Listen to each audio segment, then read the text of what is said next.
और दूसरी खबर में याद होगा साल 2016 एजिटेशन, उस एजिटेशन के दौरान सबसे बड़ा कहर, पैलेट का कहर कहा गया था और करीबन बताया जाता है कि 11,000 के करीब अफराद इस पैलेट से ज़ख्मी भी हुए थे। और ख़बर अब चलते चलते ये भी पहुंची है, ये भी इंकशाफ हुआ है कि मरकज़ी फोर्सेस यानी CRPF को कश्मीर में मुजाहिरीन को मुंतशिर करने के लिए 4,000 मज़ीद पैलेट गन फराहम किए जा रहे हैं। और ये बताया जाता है कि फ़िल वक़्त रियासत में 640 पैलेट गन ही हैं। और एक न्यूज़ रिपोर्ट में ये भी इंकशाफ किया गया है कि साबका डायरेक्टर जनरल CRPF जनरल प्रसाद ने जाते जाते CRPF की तजदीदकारी के लिए एक जामिया मंसूबे को मंजूरी दी है, जिसके तहत अब CRPF को कम मुहल्लिक पैलेट गन फराहम किए जा रहे हैं। और बताया जाता है कि जो ये अब की बार पैलेट गन फराहम किए जा रहे हैं, ये पुराने पैलेट गनों से बहुत ज़्यादा इनमें फ़र्क है। और पुराने पैलेट गन से मौत के साथ साथ सीरियस तौर पे लोगों को ज़ख्मी हो जाते थे,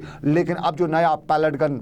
इजरा किया जा रहा है उसमें मुजाहिरीन की जानिब दागे जाने से ये पैलेट गन सीधे निशाने पर जाएगा। यानी इस दौरान CRPF एहलकारों को पैलेट गन के लिए ऐसे कारतूस फराहम किए जाएंगे जो किसी को भी या शख्स को लगने से उसको कम ज़ख्मी करेंगे। और रिपोर्ट के मुताबिक नए पैलेट गन की ये खसूसियत भी होगी कि इससे निकलने वाले पैलेट या कारतूस आगे वाले के जिस्म के निचले हिस्से पर ही लगेंगे, बॉडी के ऊपरी हिस्सों पर नहीं लगेंगे। और ये भी बताया गया है कि पहले सिर्फ ऐसी कंपनी को पैलेट गन या पंप एक्शन गन जैसे हथियार फराहम किए जा रहे थे जिनका सामना मुजाहिरीन या एहतजाजियों से नहीं होता था, लेकिन अब CRPF की तमाम कंपनी को ये कम मुहल्लिक वाले पैलेट गन फराहम किए जा रहे हैं। और बताया जाता है कि कश्मीर समेत मुल्क के कुछ दूसरे इलाकों में एहतजाजों की सूरत के बाद अब ये ज़रूरी तस्वर की जा रही है कि CRPF की सभी कंपनी को पैलेट गन जैसे कम मुहल्लिक वाले हथियार जो नए हथियार हैं वो फराहम किए जा रहे हैं। और मरकज़ी सरकार वज़ारत दाखिला ने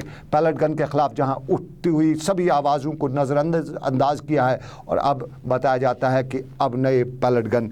वादी कश्मीर के साथ साथ दूसरे मुल्क के दूसरे हिस्सों में इस्तेमाल किए जाएंगे। खबर पैलेट गन की, लेकिन हम आपको ये भी बताते चलें कि बांडीपोरा अदालत ने साबका पुलिस SSP